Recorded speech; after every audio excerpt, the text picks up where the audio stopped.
윤석열 정부 첫 국감이 반환점을 돈 가운데 내일부터 검찰과 경기 남부경찰청, 경기도 등을 대상으로 국감이 이어집니다.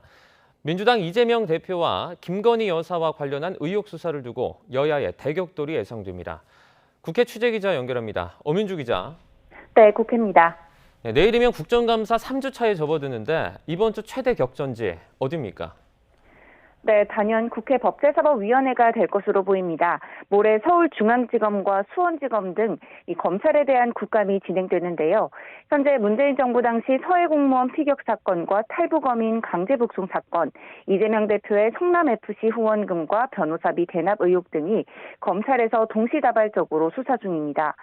국민의힘은 이재명 대표의 사법 리스크를 부각하겠다는 전략인 반면 민주당은 김건희 여사의 도이치모터스 주가 조작 연루 등을 두고 검찰이 위진하게 수사하고 있다며 맞불을 놓을 것으로 보입니다. 특히 최근 감사원이 서해공무원 피격 사건과 관련해 문재인 정부의 외교안보 라인 20명에 대해 검찰 수사를 요청한 터라 해당 이슈도 국감장을 달굴 것으로 보입니다. 여야의 공방은 오는 20일 예정된 대검찰청 국감장에서 정점에 이를 것으로 보입니다. 네, 다른 상임위의 일정도 소개해 주시죠. 네, 내일 잡혀있는 국회 환노위 국감장에서는 지난 12일 문재인 전 대통령을 향해 총살감, 김일성주의자라고 언급한 김문수 경사노위 위원장에 대한 상임위 차원의 고발 여부가 논의됩니다. 같은 날 한국방송공사, KBS에 대한 국회 가방위가 열리는데요.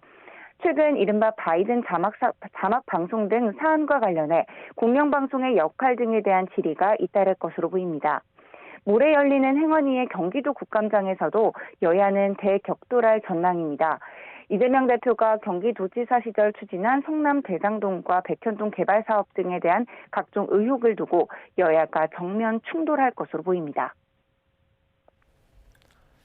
네, 이런 가운데 여야의 전반적인 상황도 설명해 주시죠. 네, 연일 이어지는 북한의 무력 시위에 여야는 명백한 9.19 군사합의 파기라며 한 목소리로 규탄하는 모습을 보였습니다.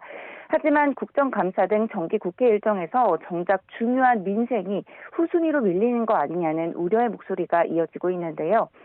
실제로 2주 내내 여야가 지향했던 정책 국감은 전혀 이뤄지지 않았고 주도권 싸움만 벌이면서 정쟁에만 몰두했습니다.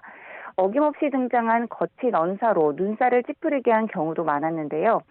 이런 가운데 국민의힘은 이준석 전 대표가 정진석 비대위 체제와 당원 개정이 유효하다는 법원의 결정에 항고를 포기하면서 당내 분쟁이 어느 정도 일단락됐습니다.